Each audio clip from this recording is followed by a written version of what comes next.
Muito bom dia, estimados amigos. Começa aqui o Passa a Bola, o programa desportivo da Rádio Transforma. Uma conversa, digamos, desassombrada sobre o que mais relevante se passou durante a semana no panorama desportivo nacional. E, como sempre, começamos com uma frase forte, uma frase chamada frase da semana. O Fernando Jorge traduz-se por miúdos esta frase das costelas que aparentemente não tem nada com o futebol e se trocam como quem troca os pneus. Olá, Rui, bom dia e bom dia para todos os ouvintes que nos vão acompanhar em mais um Passa a Bola. Sim, esta semana escolhemos esta frase que mudam-se as costelas como quem muda pneus. Esta semana tem a ver com o futebol, como é lógico, e estamos a falar de uma situação que toda a gente sabe a que é que se refere, que é o caso do Otávio, quando tivemos um treinador chamado Sérgio Conceição, e no Departamento Médico do Futebol Clube do Porto, que é altamente profissional. Não é por acaso que recupera os jogadores com grande urgência, não é? Eles aparecem assim, curados com uma facilidade tremenda, deve estar para lá algum curandeiro ou qualquer coisa do género, e o Otávio, com duas costelas fraturadas, aparece a jogar no jogo contra o Bruges. Inacreditavelmente toda a gente ficou pasmada, não é, com determinada situação. Há qualquer coisa que não bate bem. Pena que há outros clubes que têm lesões de longa duração, como o Benfica e o Sporting, não tenham também esse tipo de curandeiros, porque esses jogadores já estavam provavelmente a jogar tão bem, não é? Porque isto não é muito normal. Claro, por isso escolhemos a frase desta semana, que foi o acontecimento da semana. Uma vez que as costelas fraturadas é impossível curar numa semana. Pronto, então é essa realmente, mas penso que, pelo que se viu no jogo, digamos que foi uma recuperação apressada e que correu mal. Sim, sim. Relativamente à Champions League, queres-te referir a isso, tivemos começou pelo Sporting com o Tottenham, foi um bom jogo da parte do Sporting, uma equipa como o Tottenham que joga diferente do campeonato português, uma equipa de top dos Five, uma equipa personalizada, uma grande equipa, com muito investimento este ano, vai na frente do campeonato, não é por acaso, e o Sporting fez uma magnífica exibição, porque há espaços. O Sporting é uma equipa que está mecanizada neste momento, sem o Paulinho e sem os jogadores do meio campo, Palhinha, para defender, portanto, tipo um polvo, e o Mateus Nunes, que faz muita falta, e o Sporting não colmatou essa brecha. Havendo o espaço, o Sporting na frente, com aqueles que têm lá, são três rápidos, têm grande mobilidade, têm espaço e eles fazem um bom jogo. O Trincão, o Edwards, etc. E o Sporting ganhou bem e, portanto, ganhou os dois jogos, contrariamente às previsões de início da Champions League, do sorteio, sim, que o Sporting iria ter algumas dificuldades, assim como o Porto, o Benfica e o Braga. O Sporting está bem lançado e tem 5,4 milhões no milheiro, que isso é que é o importante. E o Benfica, portanto, o está na frente. O Benfica confirmou o bom momento. Deixa-me falar só primeiro do Porto. O Porto, primeiro do Porto. Sim, no Porto, com o Bruges. Foi um grande banho de bola da parte do Bruges que ninguém contava. O Sérgio Conceição não pode fazer omeletes sem ovos, como se costuma dizer. Não está colmatado aquilo que a gente já dissemos aqui no Passa a Bola, que íamos medir se o Porto, o Sporting e o Benfica estavam mais fortes, mesmo a nível internacional e a nível nacional. A conclusão que eu tiro é que o Sporting, a nível internacional, vai se safar, o Benfica está muito superior ao ano passado e o Porto está muito inferior àquilo que é. E então, a nível internacional, o Porto vai ter grandes dificuldades e prevejo que o Porto, além de andar com a máquina de calcular, se não ganhar o próximo jogo, provavelmente nem sequer a Liga Europa vai. Portanto, o Porto tem 2 jogos, 2 derrotas. Esta é muito flagrante, mexeu muito com os jogadores, não é? Porque é uma derrota estrondosa. Sim, até teve repercussões a nível e, portanto, até a nível estrutural, nível de bancada, sócios, adeptos e tudo, o Porto está metido, de momento, numa grande alhada. Está tudo desconfiado. Precisa de um jogo do campeonato em que tivesse uma vitória brilhante, uma vitória num score alto, coisa que não aconteceu. Ainda veio piorar mais, não é? Pronto. Relativamente ao Benfica, o Benfica fez já se esperava que o Benfica fosse jogar dentro daquele critério do Roger Smith. Eu já disse aqui que a maior aquisição que o Benfica fez foi o seu treinador. Toda a gente gosta da maneira como joga o Benfica, da maneira como se expressa ou se exprime o treinador Roger Schmidt. Eu até tenho alguns portistas que fizeram comentários aqui no Passa a Bola, que deram os parabéns, porque até estão a gostar de ver jogar o Benfica. É extraordinário, isto é que é desportivismo da parte das pessoas. Isto é que é importante. Estou só a referir isto pelos acontecimentos das camisolas, daqueles sócios que estão nas bancadas e tudo, que é uma vergonha. Infelizmente, levar as famílias e tudo é perigoso no momento. Está muito sectário isto. A gente sabe bem porquê, e o Benfica fez uma grande exibição com os mesmos. Ou seja, o Benfica jogou com uma equipa grande perante um grande, porque em Itália é muito difícil. O Juventus mesmo em baixo. Não alterou um milímetro a sua estratégia. Jogou com os mesmos, porque ele entende que os mesmos, de momento, além de não estarem cansados, claro que tem 2 jogos por semana, dão mais garantia. E dão mais garantia porque já estão rotinados uns com os outros e tudo, e depois faz as substituições, e tem feito substituições um bocado tardias em alguns jogos, na minha ótica, aqui também as fez, mas a dar abertura a todos os jogadores do Benfica, para eles não se sentirem insatisfeitos, coisa que havia o ano passado.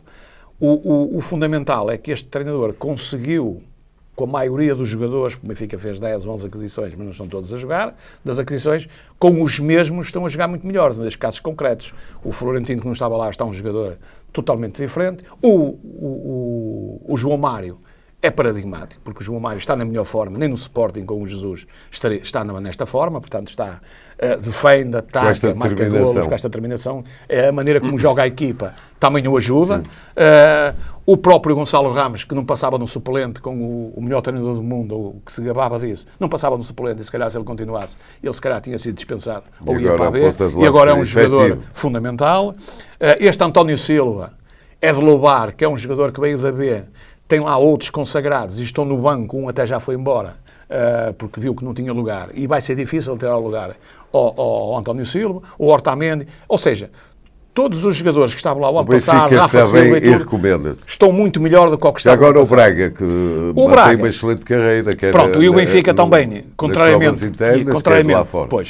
que tinha o Paris Saint-Germain, que é a equipa favorita, segundo as previsões, e a Juventus também, que ia dar grande luta, o Benfica tem 6 pontos neste momento, e se ganhar mais um jogo, praticamente está qualificado para a fase seguinte. O Paris Saint-Germain, que é complicado. O Paris Saint-Germain pode não ser tão complicado, porque o Paris Saint-Germain está a jogar num sistema de 3 centrais, em que está lá o Danilo e o Benfica vai aproveitar. Bom, e, portanto, 5,4 milhões também para o Benfica, que é importante também. O Braga, conforme disseste e bem, também está a fazer um excelente campeonato, quer a nível nacional, quer a nível da UEFA. Fez mais uma vitória. Atenção, contra uma equipa que não é uma equipa qualquer.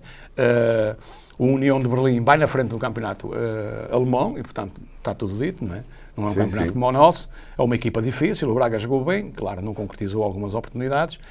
O Berlim também podia ter feito 1 ou 2 golos. O Braga esteve muito bem, ganhou 3 pontos e, portanto, o Braga tem 6 pontos também. Tem o pleno também e está bem lançado para a próxima fase. Perspectivando só muito rapidamente a próxima ronda da Liga dos Campeões, portanto, o Benfica tem um jogo difícil, mas é em casa e pode, se pontuar, será bom, será meio caminho andado para se apurar para a fase seguinte. O Porto, com o Bayer Leverkusen, é um jogo de vida ou de morte. Vai ser, pois, o Benfica, é como eu digo, eu tenho muitas dúvidas que o Benfica pelo menos vai marcar golos ao Paris Saint-Germain, porque eu vi o Paris Saint-Germain já em 4 ou 5 resumos, acho que a defesa do Paris Saint-Germain é o pior. Num dia não muito bom dos 3 da frente, que toda a gente sabe quem eles são os melhores jogadores do mundo, o MVP, o Neymar e o Messi, num dia mau ou menos bom, o Benfica, com o esquema de jogo que tem, vai-se bater bem com eles. Porque a defesa A3, que está lá a impor o seu treinador, com o Danilo nem na seleção, no momento tem lugar, mas vai lá por outros motivos, não quero falar mais à frente. Prevês que o Benfica golos vai marcar. E depois vamos ver se o Benfica, entre os 2 jogos que vai fazer com o Paris Saint-Germain, não lhe vai sacar pontos. Pontos é muito bom, até para o primeiro lugar. Aqui, nesta próxima ronda, acho que temos que falar mais do Porto, porque o Porto tem uma grande tradição na Europa, tem sido realmente o principal representante do Portugal e que está a fazer um péssimo início de Champions League. Sim. E este jogo com o Bayer Leverkusen, o que é que te parece? É um jogo fundamental e é em casa. E poderá definir o futuro do Sérgio Conceição no Porto? Ora bem, o Sérgio Conceição, não sei se irá definir o futuro do Sérgio Conceição, porque o Porto não tem uma indemnização, a não ser que o Sérgio Conceição apresente a demissão. não tem dinheiro para pagar. Ele tem caráter para isso, não é? Se não se sentir confortável. Acredito que o Sérgio Conceição não irá pedir a admissão mesmo com um jogo. E acredito também. E porquê? Porque o que está a segurar o Sérgio Conceição é o Presidente. E a amizade que há entre o Sérgio Conceição e o Presidente. Porque com alguns diretores lá, mafiosos, se calhar já tinham corrido com o Sérgio Conceição com estes resultados. Independentemente de não deram jogadores, não é? O Porto só vendeu e ele não consegue fazer uma equipa todos os anos nova, não é? Competente.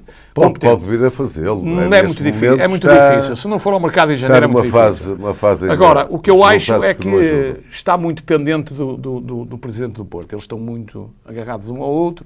É uma promessa que ele fez ali ao Presidente estar até ao fim deste mandato, e, portanto, acredito que ele se vai manter até ao fim.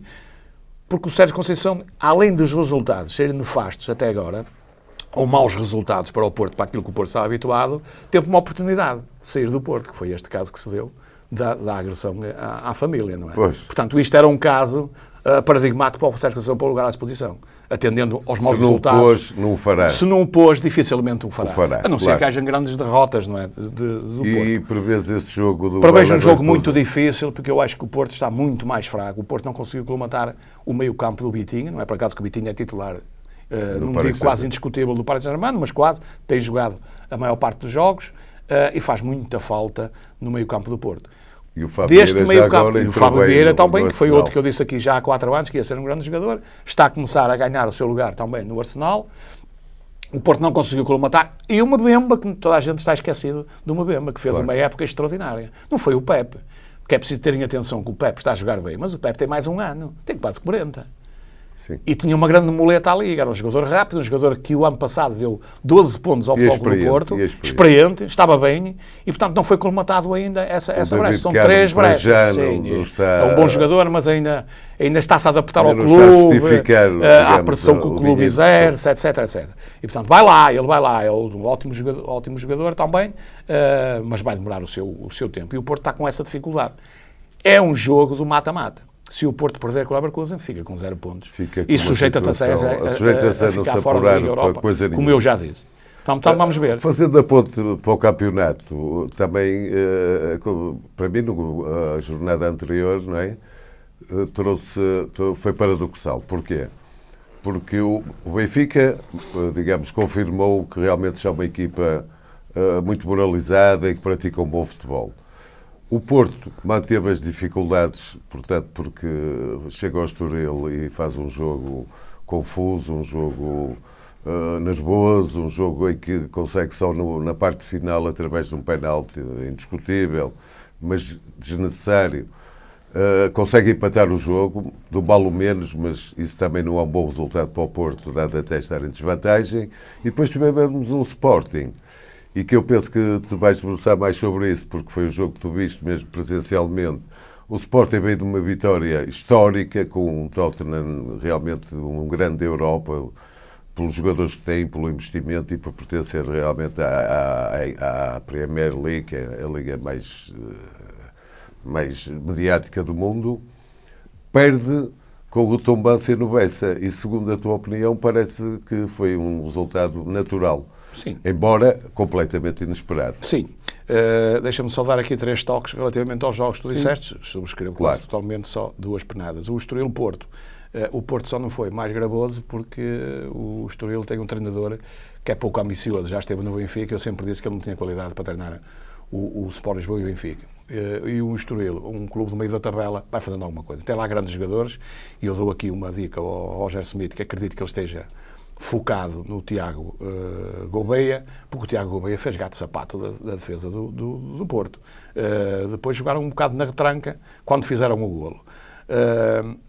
O Porto manteve-se outra vez a jeito, não consegue, lá está, aquele meio campo que falta, não é? Os mais criativos. Já faltou o Porto Otávio, não tem criativos. Também. Falta o Otávio, que é outro clone do Sérgio Conceição dentro do campo, exatamente. Portanto, o pneu furou e teve que ir para a boxe. E, portanto, o Porto pôs-se a jeito com mais um resultado negativo. O Benfica foi um treino mais a sério, ou seja, um treino a valer pontos. Foi um massacre ao Marítimo. Podia ter sido um jogo de 9 ou 10 eu estaria aí muito perto desse resultado, e portanto foi um passeio, mesmo com os mesmos e depois algumas alterações que o treinador do Benfica fez, e depois meteu o Draxler, que ainda não está fisicamente em condições, mas vê-se que é um jogador top, que marca um golo do outro mundo. Assim como marcou aqui o Bruno Lourenço do Boa Vista, que já vamos falar. Sim, o Braga Vizela, vi ontem à noite também. Foi uma vitória boa do Braga, um bocado difícil, porque o Vizela, não digo que encostou o autocarro, mas pôs um minibus em duas coisas, um atrás e um mais à frente, defende bem, é difícil, o Vizela já jogou com os dois grandes e não fizeram grandes resultados. Troca a bola e tal, joga bem em contra-ataque e tudo, e o Braga acabou por ganhar bem, fez 2 golos no fim do jogo, tem lá bons jogadores, e continuo a dizer que o Braga é um candidato natural, metam isto na cabeça, já estamos a dizer isso antes de começar o campeonato, que é para as pessoas não terem dúvidas, é um candidato natural aos 3 primeiros lugares. Sim, que inclui o título, como é evidente. Não é? São 9 pontos de avanço. Exatamente. Depois tivemos o jogo da jornada, que eu estive lá a assistir, o Boa Vista Sporting. Ora bem, o Sporting, acho que o Amorim aqui cometeu ou não analisou bem o jogo, ou a maneira como joga o Boa Vista. E digo isto porquê? Porque o Amorim, em Alvalade, também perdeu com uma equipa que joga mais ou menos como o Boa Vista, chamada Chaves. O Chaves, na segunda parte, tinha enfiado ao Sporting uns 3 ou 4. O Sporting também podia ter marcado na primeira parte, etc., mas não marcou. Mas em termos de contra-ataque, em termos de jogar atrás, de defender, o Sporting está mais vulnerável, porque o Sporting é diferente, o Trincão, o Edwards e tudo, mas para equipas que deem espaço. O Tottenham, o Bayern, por exemplo, o Barcelona, alguma coisa do género, e eles reluzem um bocado. Equipas que jogam mais compactadas cá atrás, no caso do Boa Vista, que joga com 5 defesas, não é? Joga a 3, mas defende a 5, mais 2 compactos, o Pérez e o Makutá, que eu ainda ontem me ri num programa do 11 da televisão, que só agora é que estão a dar valor, quando eu já disse aqui que ele tinha lugar, por exemplo, até no Benfica, ele levava a bola para lá, portanto é um indivíduo para outro patamar, ele encheu o campo, na primeira parte não foi assim muito bem, mas na segunda parte ele encheu o campo, ele está em todo lado. Sim, porque ele tem uma característica, portanto, de que mantém sempre o mesmo ritmo. Tem um pulmão tremendo, bom tecnicamente, tem uma falha ou outra e tudo, mas está a jogar no Boa Vista. Notar-se a presença física. Está a jogar no Boa Vista, porque se ele estivesse a jogar no Benfica, no Porto, no Sport, ele sobressaía, não é? Porque tem outros jogadores, tem outra valia, e sobressai mais do que numa equipa que tem que ser levá-los ao colo. E o Amorim não viu bem isto, além de ter feito as substituições muito tardias. O Boa Vista ganhou bem, foi mais pragmático, não é como o Amorim diz que criou mais oportunidades, não. O Boa Vista teve mais oportunidades do que o Sporting. O Pedro Gonçalves faz um gol aos 23 minutos, anulado e bem pelo VAR e pelo árbitro. Aos 28 o Bruno Lourenço remata a barra, aos 39 o Trincão remata a barra, portanto aqui estão empatados. Depois tem o Gorré, que faz uma incursão ao ataque. O Boa Vista joga um bocado sobre o meio campo e atrás e mete as bolas na frente para o Gorré faz 70, 80 metros e depois faz um drible ou 2 e cruza ou atira ou qualquer coisa do género e desequilibra o Sporting. O Sporting continua a dizer que tem um problema grave, quanto a mim, é uma defesa muito fraca. O Sporting, quando encontrar o Benfica, vai se ver negro. O Benfica vai jogar muito compacto na frente, com aquelas setas do Rafa, e o próprio Gonçalo Ramos, o Neres e tudo, vai desgraçar aquela defesa do Sporting se for composta por Coates, que ainda não está em forma, até se lesionou, o Mateus Reis, que até é o melhorzinho lá, e o Gonçalo Inácio, que é o mais rápido que está lá, mas coitado, ainda é novo, não consegue, porque o meio campo do Sporting tem 2 recuperadores de bola. Está a fazer uma época, o Ugarte e o japonês e o Morita são 2 recuperadores de bola. Não tem a dimensão do Mateus Nunes. Não é um não tem explosão, nem faz golos, como ele fazia, nem nada. E, portanto, aí é que o Sport está-se a ressentir. Ou seja, tem 2 jogadores para um lugar. Ora, ter 2 jogadores para um lugar, falta um jogador noutro lugar. Mais criativo, não tem. Depois tivemos aos 55 o golo do Sporting na segunda parte. O Sporting entra e empata ao jogo, entra bem, como entrou na primeira parte, mas a trocar a bola. Ou seja, mais posse de bola para o Sporting, mas sem efetuar grandes oportunidades, porque o Boa Vista não lhe deu habilidades. Por isso, esteve muito bem. As poucas oportunidades foram deslizes do guarda-redes a sair da baliza. Esse golo é paradigmático, porque eu acho que já tinha dito lá, e até comentei lá com alguns boavisteiros, que o Boa Vista precisa de um guarda-redes em condições. O Bracali não sofria aquele golo, porque aquele golo é um golo de inocente. Se calhar até nem eu sofria, porque é um cruzamento. de letra do Nuno Santos, que foi mal substituído, porque o Nuno Santos é que estava a dar um bocado de água pela barba à defesa do Boa Vista, não é? Estava a jogar bem e ele tirou, fez mal. E perdeu profundidade. E perdeu a personalidade, perdeu a coisa na frente daquela perigosidade que estava a conseguir. E depois o Sporting, ao fim, por lesão do Coates, tem que meter o ex-gaio.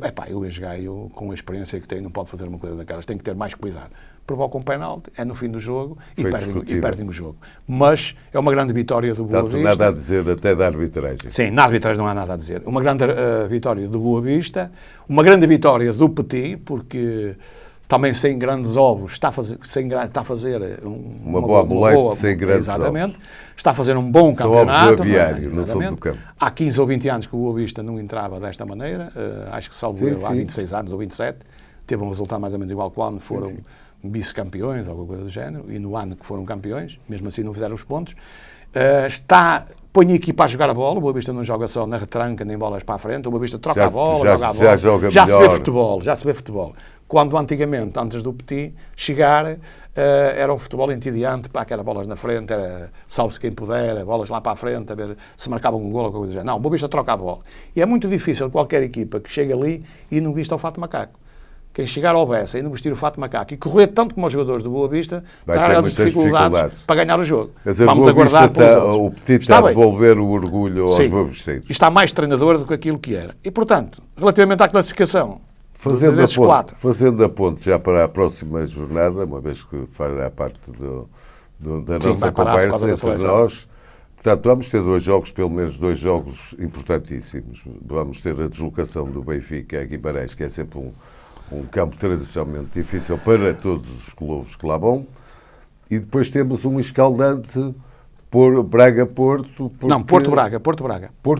O jogo é em Braga? Não, é aqui no Porto. Exatamente, foi isso que eu... eu estava enganei. Então é o Porto-Braga, é isso que eu pensava. É no Dragão. Embora me tivesse equivocado. Ainda pior. Pronto, realmente a responsabilidade é crescida ainda mais para o Porto. Exatamente. O Porto não pode perder pontos. O Porto é um candidato fortíssimo ao título. O Braga está tão bem que vai em segundo, não é? Vai à frente do Porto 3 pontos. O que é que apraz dizer sobre esta jornada que virá aí? Não já, mas eu nesta jornada, no princípio do mês. O que eu posso dizer aqui relativamente ao Porto é a mesma coisa que disse anteriormente para o Porto na Champions League.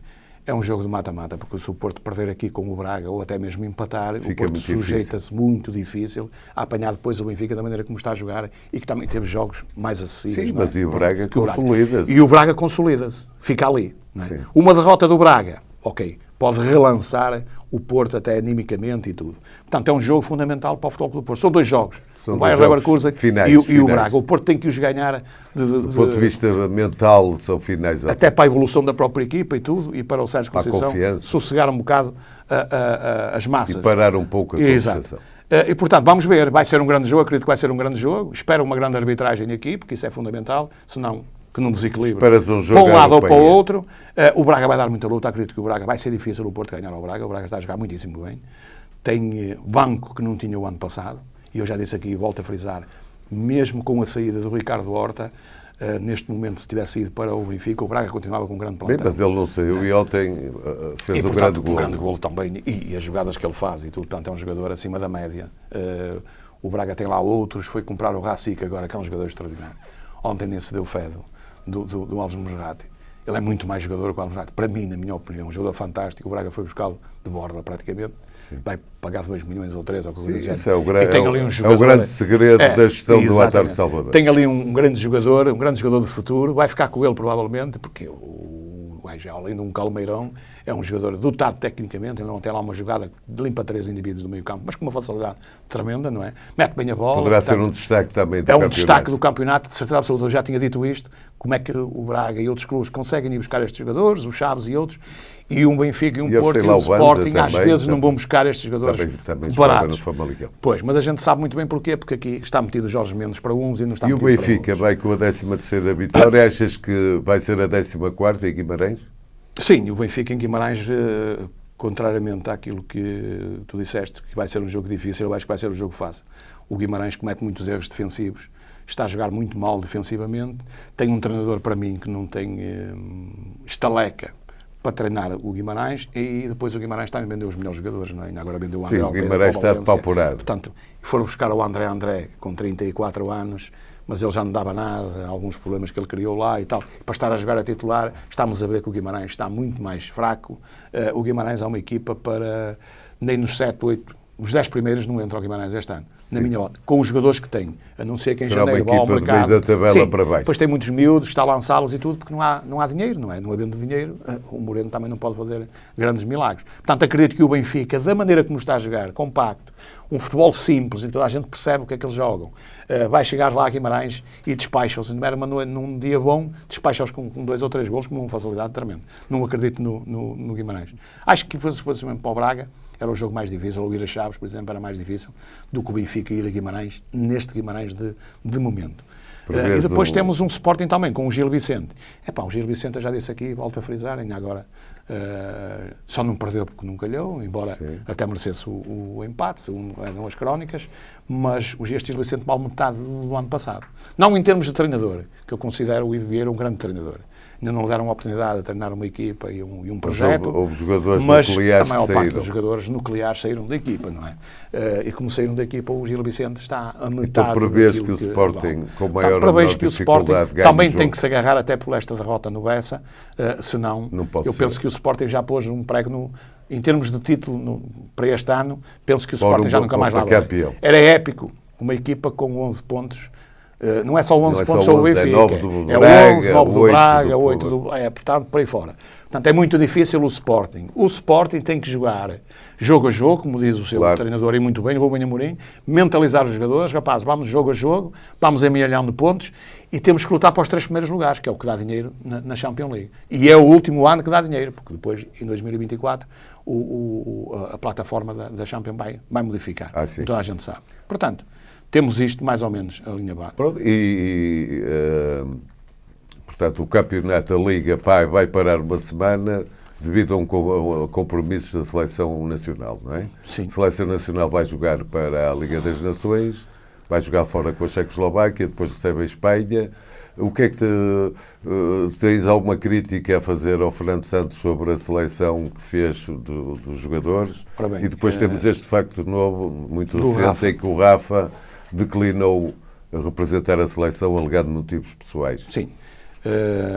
Em primeiro lugar, eu agora vou passar a denominar o Fernando Santos, vou mudar o nome, passa a ser Fernando Mendes. Fernando Mendes. E porquê Fernando Mendes? Porque quem manda nesta seleção é o Jorge Mendes. Está mais do que provado. Temos aqui jogadores que o Fernando Santos escalou que nem sequer estão a jogar. Não é? Temos um Danilo, quando temos aqui jogadores, quer no Benfica, quer no Porto, custaram 20 milhões. O Danilo não tem lugar, anda a jogar no Paris Saint-Germain a titular, a gente sabe porquê, porque tem lá dois indivíduos na estrutura, que são portugueses também, e convém vender o Danilo. E convém o Danilo ir à seleção. Quem diz o Danilo diz aqui outros, para serem vendidos. Porque todos estes jogadores de seleção são de Jorge Mendes. Ora bem, o Rafa é um caso concreto. O Rafa não é Jorge Mendes. E o Rafa fartou-se de ir à seleção e ser gozado. Aliás, o comunicado, se as pessoas se lembrarem da Federação Portuguesa de Futebol sobre o Rafa, que não se aplicava nos treinos, que não andava motivado, toda a gente esperava uma reação do Rafa, que é um indivíduo que tem carisma, não é? Um certo carisma, não é? Já tomou algumas posições no Benfica, como o ano passado via-se que ele nem sorria, marcava os golos, nem sorria nem nada, portanto queria ir embora. O que o salvou foi a entrada deste treinador, não é? E desta nova direção do Benfica, senão ele tinha ido embora. Portanto, tem personalidade, é um indivíduo que tem personalidade. E para mim não é uma surpresa extraordinária o Rafa, porque no fundo, quer dizer, o Rafa ia para lá e outros fazer figura do corpo presente para jogarmos com o Ronaldo. Eu acredito, já disse aqui, volto a frisar, acredito na seleção portuguesa, gosto que Portugal ganhe, etc. Mas acredito nos jogadores. Neste treinador não acredito, porque este treinador não é treinador. É um indivíduo fraquíssimo que está a fazer um lugar num boneco que está lá sobre o mando do Jorge Mendes. A minha grande surpresa é, mais uma vez, ele não contar com o Pote, que eu penso que é um jogador diferenciado no campeonato português. Leva um Pedro Neto, por exemplo, o Pote podia levar o Pedro Neto, que joga mais ou menos dentro da mesma similar. Levava lá ao coisa, não o leva. Em relação aos resultados, achas que Portugal vai ganhar a Checoslováquia? Não, eu acho que dificilmente Portugal vai ser apurado, até que é só o primeiro, não é? A Espanha vai jogar com a Suíça, teoricamente vai ganhar a Suíça, joga em casa. Mas depois Passa a 4 pontos. Portugal nem sequer pode empatar, porque senão está arrumado, não é? E, portanto, tem que ganhar na Checoslováquia. Vai ser um jogo difícil, contrariamente àquilo que Portugal pensa, que os jogadores que tem, porque o Fernando Santos é um treinador retrancoso. Com a Espanha também é sempre difícil. Muito dificilmente Portugal vai ganhar a Espanha. Portanto, eu acredito que quem irá ser apurado é a Espanha, porque nós perdemos com equipas mais fracas. É o meu diagnóstico. Claro, então, e continuando nos vaticínios, vamos acabar, como sempre, com a nossa previsão dos resultados, o chamado Autobola. Esta semana que passou, fizemos 10, já não foi mal, e um foi cancelado, e portanto vamos começar então por ti, Rui, para esta semana. Então. É sobre o Europeu, a Liga das Nações, temos o República Checa, Portugal. Eu vou para 2. Eslovénia, Noruega, X, Escócia, Irlanda.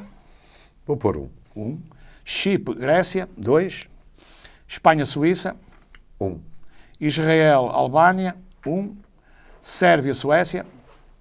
Vou pôr X. Azerbaijão, Cazaquistão. Lá mais ou menos um X. Áustria, Croácia. Também o X. País de Gales, Polónia, 2. Dinamarca, França. Dinamarca, França, vou pôr 1. E pões bem. Luxemburgo, Lituânia, 2. Ilhas Faroé, Turquia, 2. E depois temos o Super 14, que é os Países Baixos, ou a chamada Holanda, não gosto deste nome, com a Bélgica. 1. E pronto, está feito. Está feita esta conversa, mais uma conversa do Passa a Bola, na Rádio Transforma.